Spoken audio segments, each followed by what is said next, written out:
Welcome to the Deep Dive, where we try to make sense of the complex currents shaping our digital world. Glad to be here. Today, we're tackling something absolutely fundamental to the future of decentralized tech: interoperability. Or maybe the lack of it? That's right. We're in this strange situation. We've got all these incredibly powerful blockchains, layer 2s, roll-ups. The ecosystem is vibrant, specialized, fast. But fragmented. Exactly. Yeah. Paradoxically, all this innovation has actually made the user experience, well, kind of worse in many ways. It's created this blockchain babel, as our sources put it, tons of networks that just don't talk to each other easily. Yeah, let's make that concrete. Think about this scenario, something many of you listening have probably faced. You get a payment, say USDT stablecoin, on Ethereum. Okay, pretty standard. But you want to use it somewhere cheaper and faster, like maybe the Tron network, for a quick payment or trade. What do you actually have to do right now? Oh boy, it's a process. First, you need to hunt down a specific cross-chain bridge or protocol that even supports moving USDT from Ethereum to Tron. Not all do. Okay, step one, research. Step two, you probably need some Tron tokens, TRX, right? Yeah. Just to pay the transaction fees on the other side.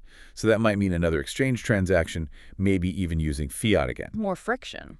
Then, step three, you actually initiate the bridge transaction on Ethereum, which means paying those, sometimes painful ETH gas fees. Which can be significant. Absolutely. And step four, you wait.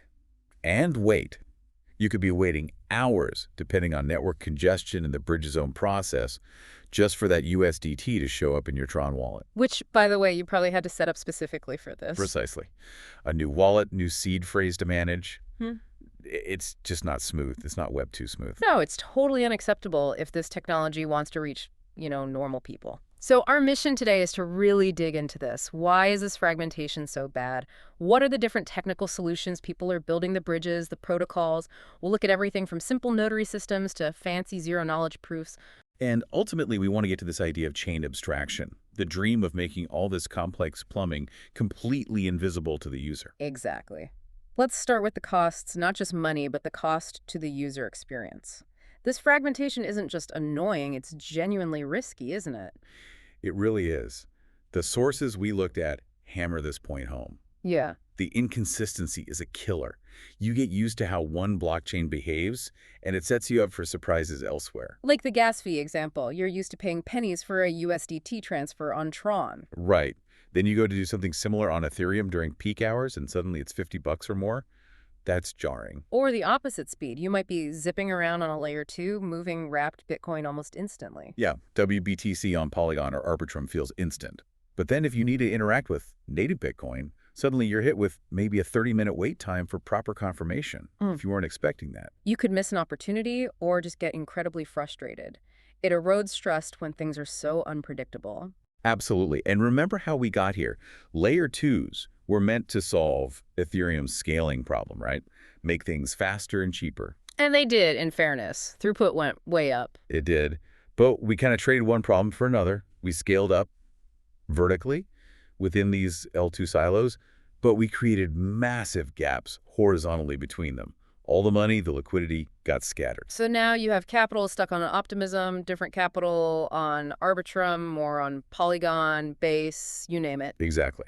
Fragmented liquidity. And the fix, well, things like aggregators and, crucially, cross-chain bridges. They try to stitch it all back together. But bridges introduce a whole new layer of problems. A huge one. Additional protocol risk.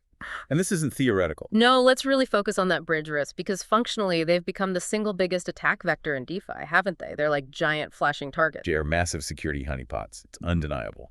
The amount of money, the total value locked, or TVL, sitting inside these bridge contracts is often staggering.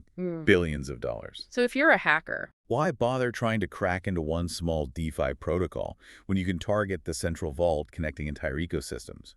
The payoff is potentially enormous. and the history backs this up, when we look at the really big crypto hacks over the last few years. 2021, 2022 especially. The sources are clear. A huge chunk of the stolen funds, we're talking over $2 billion, came from exploiting bridges. But here's the interesting twist our sources highlighted. It often wasn't the core bridging idea or the crypto logic that failed. What was the actual weak point? Yeah, this is key. It usually wasn't the fundamental concept of moving assets. More often, the exploits targeted bugs in the smart contracts surrounding the bridge. Things like improper checks on input data, maybe weak access controls, or simple operational screw-ups with the multi-sig wallets controlling the funds. So as these systems get more complex, even with audits, The attack surface just grows and grows. It makes relying on these centralized points of custody inherently perpetually risky. which leads us nicely into this challenge of finality. It's a word we hear a lot. Can you break down what finality actually means in this context? Sure. Finality is basically the guarantee that a transaction on a blockchain is done, finished. It can't be reversed, it can't be changed, it's permanently part of the ledger, immutable. Okay, so why is this a problem for cross-chain stuff? Why does wanting speed mean users take on finality risk? Because achieving that absolute finality takes time. Different chains have different consensus mechanisms, different block times. It might take a few minutes, maybe 10, maybe longer, for a transaction to be considered truly final. But users want instant transfers. Of course. If you swap tokens on Ethereum and want them now on Polygon, you're essentially asking to skip Polygon's waiting period for finality. You want the funds before Polygon itself is 100% sure the Ethereum side is irreversible. So you're taking the risk. You're taking the risk that, in that short window, something weird happens on the Ethereum side. Maybe a block reorganization, maybe a very unlikely double spend, and the funds you just received on Polygon are suddenly backed by nothing. That's finality risk. Okay, so if the chains themselves have this built-in delay for security, how do protocols offer seemingly instant transfers? How do they get around this? This is where clever economic designs come in, like these intense-based protocols. Across is a good example mentioned in the research. They don't magically speed up the blockchain itself. So what do? They offload the risk. Yeah. They use a network of third-party liquidity providers, often called relayers. These guys are sitting on piles of capital on the destination chain. Okay.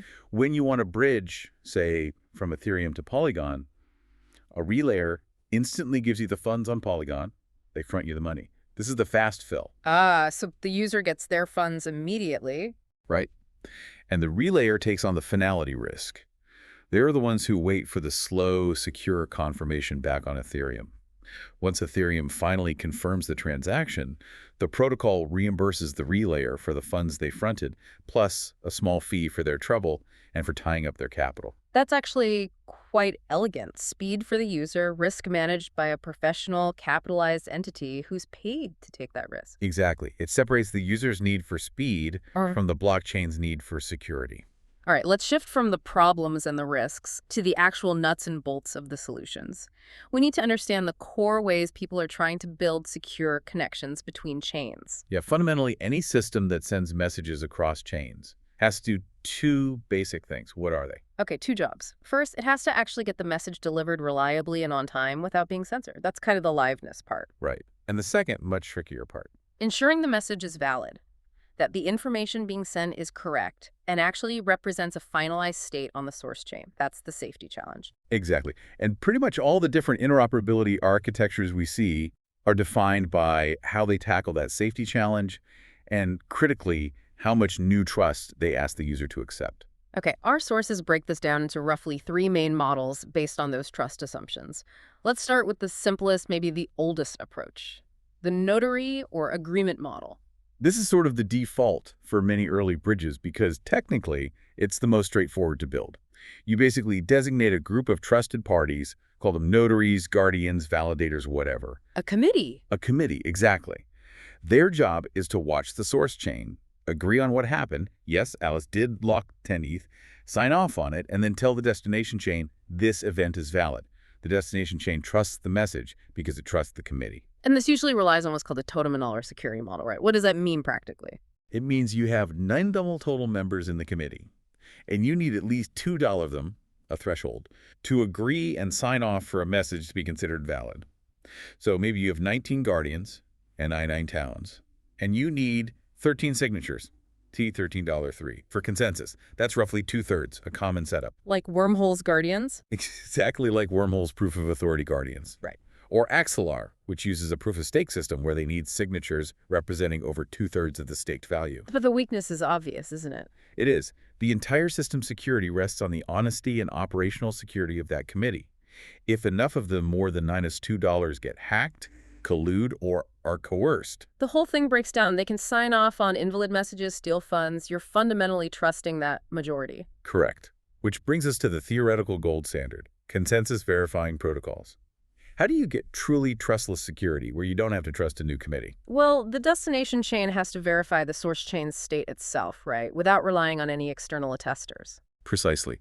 The destination chain runs what's called a light client of the source chain, directly on its own network, usually within a smart contract. So it's like the destination chain is directly checking the source chain's homework. That's a great analogy. It independently verifies the source chain's consensus rules. So if the source chain uses proof of work, it checks the block headers. If it uses BFT consensus, it checks the validator signatures.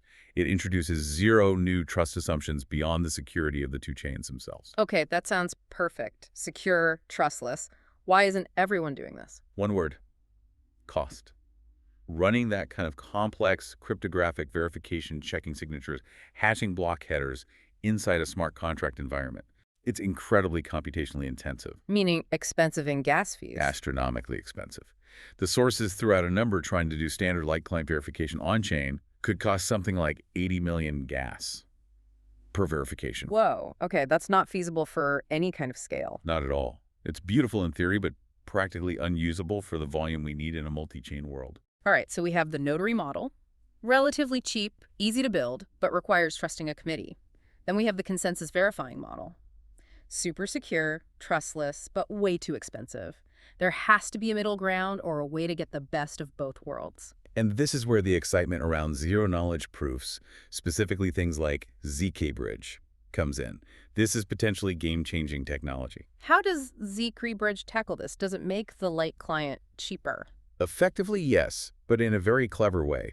Instead of running the entire expensive light client verification logic on the destination chain, the 80 million gas calculation, it uses a zero-knowledge proof. Okay, ZK proofs, we hear about them a lot. How do they help here? A ZK proof allows someone to prove that a statement is true without revealing the underlying data that makes it true.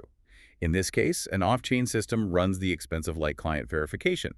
Then, it generates a tiny, succinct ZK proof proving that the verification was done correctly and the result was valid. Ah, so the destination chain doesn't run the whole calculation. It just verifies the proof. And verifying a ZK proof is computationally very, very cheap. Instead of 80 million gas, zkBridge gets the on-chain verification cost down to less than 230,000 gas, according to the research. That's an incredible difference. From 80 million down to 230K, how is that efficiency gain technically possible? It leans heavily on a couple of key cryptographic techniques. One is recursive proofs. Verifying blockchain state often means checking the whole chain of blocks. Recursive proofs let you wrap up the proof of validity for all previous blocks into the proof for the current block. So you get one small proof that covers the whole history efficiently. Okay, keeps the proof size small. And the other part is using advanced distributed ZK as snark protocols, like the Divergo protocol mentioned. Generating these ZK proofs is still computationally heavy, but by distributing the work across multiple machines off-chain, they can generate them much faster. So the bottleneck isn't the on-chain verification cost anymore. It shifts to how fast you can generate the proof off-chain. Exactly. That becomes the critical path. But the performance data here is also really promising. The sources indicate that generating a block header proof using their improved system takes less than 20 seconds. Which is fast enough for most practical purposes. Absolutely.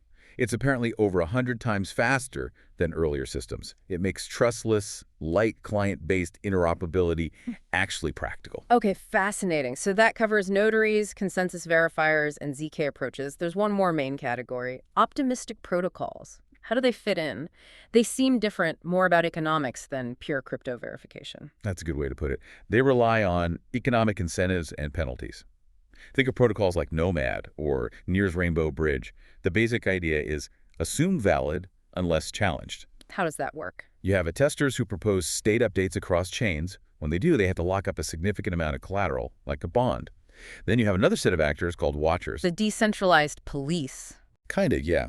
Their job is to monitor the attestations. If a watcher spots an attester submitting a fraudulent or invalid update, they can submit a fraud proof within a certain time window. And if the fraud proof is valid... The fraudulent attester gets their collateral / they lose their bond. The invalid update is canceled. The watcher who submitted the proof gets a reward. It's all about economic security. This actually sounds potentially more secure than the notary model, in a way. It operates under a stronger security assumption. Notary models use that $2 assumption. You need a majority, to be honest. Optimistic models use a $1 assumption for safety. Meaning? You only need one honest watcher in the entire network, watching the attestations to detect fraud and stop it. As long as there's at least one good guy looking, the system is theoretically safe from invalid state transitions. That sounds robust. What's the catch? There's always a catch. The catch is speed, or rather latency. Huh. To make the whole system work, you must have that time window, the challenge period where watchers can observe and submit fraud proofs before the transaction is considered final. And how long is that window typically? It has to be long enough to be safe, so it's often quite long. Days, maybe even a week or more in some designs. A week. Okay, so optimistic protocols are fundamentally not suitable for instant transfers then. Not on their own, no. That long latency is baked into their security model. So, just like we discussed earlier, if you want speed on top of an optimistic bridge, you again need to rely on third-party liquidity providers or relayers to front the funds, bringing back that element of capital risk management. Okay, so we've covered how messages and state proofs can move between chains, but a huge part of interoperability is actually moving value, moving liquidity efficiently. Right, because just sending a message saying Alice has funds doesn't help Alice spend them on the other chain. You need the actual capital there. The goal is seamless, free-flowing liquidity. And one interesting approach we saw in the research was this concept of liquid layer zero. Layer zero itself is a well-known messaging protocol, but this seems to build on top of it specifically for liquidity. Yeah, the idea here is to tackle that liquidity fragmentation problem we talked about, but without creating those giant risky honeypots like traditional bridges often do with locked assets. So aiming for simplicity, security, and speed in moving money around. How does it work? What are these ERC super contracts they mention? It's a combination. They use layer zero for the basic underlying message passing, getting information reliably between chains. But then they deploy these special super contract pairs on the chains that need to interact. And these super contracts manage the money. Essentially, yes. Think of them as managing mini interconnected liquidity pools on each chain. They use an internal automated market maker, an AMM, kind of like Uniswap, to manage a bonding curve between the assets on chain A and chain B. So instead of locking tokens in one place, it facilitates a direct swap between available liquidity pools on the two chains. Exactly. It allows for this continuous exchange and transfer of liquidity between chains, using layer zero simply to coordinate the state updates for the AMM mechanism. It aims to avoid locking large sums in a single bridge contract. The research claims this model significantly improves performance and stability compared to just using layer zero for basic asset transfers. Before we get to the numbers, what's the security magic? They talk about a dynamic transaction node evaluation model with a trust score T. This seems to be key to its claimed robustness. The system doesn't just blindly trust all nodes relaying messages via layer zero. It constantly calculates this total trust score, T, for each node involved in a transaction. And how is T calculated? It's based on a few factors: the node's past performance and stake, its direct trust, endorsements from other highly trusted nodes, recommended trust, and really importantly, a negative penalty for any dodgy or slow behavior detected. So it's constantly assessing and reweighting the trustworthiness of the relayers. Yes. If a node starts acting slow or seems unreliable, its score drops, and the system can quickly route messages through more trusted, faster nodes. It's a dynamic way to maintain quality of service and security. Okay, that makes sense for improving stability. Now, what about those performance numbers? How much better was this liquid model? The data presented was pretty compelling. They reported that transaction timeliness, basically, how fast things completed, improved by at least 18% compared to baseline layer zero usage for similar tasks. Okay, faster is good. What about robustness? That saw an even bigger jump. They measured it by looking at things like how many bytes the system could process under stress without failing. Robustness apparently increased by at least 50.9%. That suggests it handles network congestion much better. And they also mentioned this metric, the radius of convergence. It was reduced significantly. What does that actually mean for security or stability? Yeah, that's a bit more technical. The radius of convergence basically measures how quickly and reliably a system returns to a stable, normal operating state after it gets hit by some kind of shock or disruption, like a sudden flood of transactions or a minor network issue. So a smaller radius is better. Much better. It means the system is less likely to get knocked off balance and recovers faster when things go wrong. The research claimed reductions of 25% to nearly 69% in this radius, which points to significantly stronger risk management and stability under pressure. Interesting. So this approach, using AMMs across chains, is one way to handle liquidity. It stands in contrast to the older, more established method, wrapped tokens, like wrapped Bitcoin, WBTC. The sources seem quite critical of relying too much on wrapped assets. Why? Wrap tokens were kind of the first generation solution, right? You lock up the real asset, like Bitcoin, on its native chain, usually with a custodian or in a bridge contract, and then you mint a synthetic wrapped version on another chain, like Ethereum. Seems simple enough. What's the problem? Two big ones, really. First is that sizable honeypot problem again. Wherever that original Bitcoin or ETH is locked up, that becomes a massive centralized point of failure and a target for hackers. We've seen bridges holding wrapped asset collateral get drained. Right, the collateral gets stolen and the wrapped token becomes worthless. Exactly. And the second issue is that the wrapped asset itself carries a perpetual risk for anyone holding it. And often this risk is kind of hidden. How so? A user holding WBTC on Ethereum might just see it as Bitcoin. They might not fully realize that its value isn't just tied to Bitcoin's price, but also hinges entirely on the continued security and solvency of the specific custodian or bridge that minted that particular WBTC. If that bridge fails, their WBTC could be toast, even if Bitcoin itself is fine. So these newer liquidity networks or systems that facilitate direct swaps between native assets are trying to avoid creating these risky synthetic derivatives altogether. That's the goal. Use messaging protocols and clever mechanisms like AMMs or atomic swaps to let you exchange native ETH for native AVX directly without minting a potentially fragile IOU token in the middle. Okay, all this work on secure messaging and liquidity is fantastic technical progress. But for Web3 to really take off, users shouldn't need a PhD in blockchain mechanics, right? They shouldn't care if their app is running on Polygon or Solana or some new layer 3. Absolutely. The end goal has to be making the underlying infrastructure basically invisible. And that's the whole idea behind chain abstraction. So what does chain abstraction actually mean in practice? It means getting rid of all the complexities that make using multi-chain Web3 applications so clunky right now. It's about achieving a user experience that feels as smooth and intuitive as using a standard Web2 app. No more juggling different wallets for different chains, manually bridging assets, worrying about having the right gas token. Sounds like the dream. How do we get there? One key piece seems to be intent-based solutions. How are intents different from regular transactions? Think about how you use crypto now. A typical transaction requires you, the user, to specify every single step very precisely. Call this function on this smart contract on this network with this much gas using these input parameters. It's very procedural. Okay, very manual. An intent, on the other hand, is just you declaring your desired outcome. You state your goal. For example, instead of figuring out the bridging and swapping steps yourself, you just say, my goal is to end up with 1,000 GMX tokens staked on Arbitrum. I'm starting with 0.5 ETH in my Ethereum wallet, and I'm willing to pay up to $10 in total fees for this whole operation. So you just state the what, not the how. Who figures out the how? That's where a network of specialized actors, called solvers, comes in. These are sophisticated bots or services that constantly monitor user intents. They compete with each other to find the absolute best path, the cheapest, fastest, most secure combination of bridges, DEXs, and other protocols to fulfill your stated intent. And they execute it all for you in the background. Exactly. The winning solver executes the entire complex sequence of transactions across multiple chains, and you just see the final result. The GMX tokens appear staked in your Arbitrum account.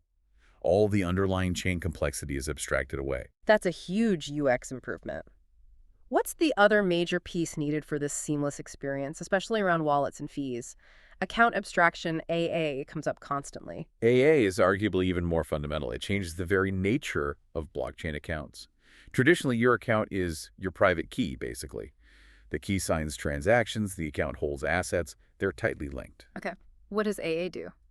It decouples the signer, the key, from the account, the asset holder.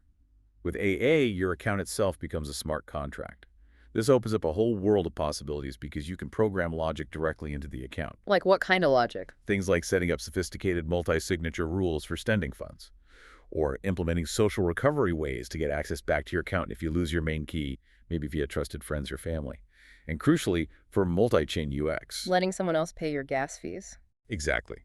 Because the account is a smart contract, it can have logic that allows a third party, a relayer, to submit transactions on your behalf and pay the gas fee, potentially getting reimbursed from your account in a different token or even off-chain. This solves that massive pain point of needing to have like zero point zero 0.01 ETH on Arbitrum, 0.05 Matic on Polygon, zero point 0.1 AVX on Avalanche, just to pay for transactions. Precisely. These are called meta transactions. Yeah. The research highlighted examples, like on Near. You, the user, just find a message saying what you want to do. A relayer picks it up, packages it into a proper transaction, pays the required Near gas fee itself, and submits it to the network.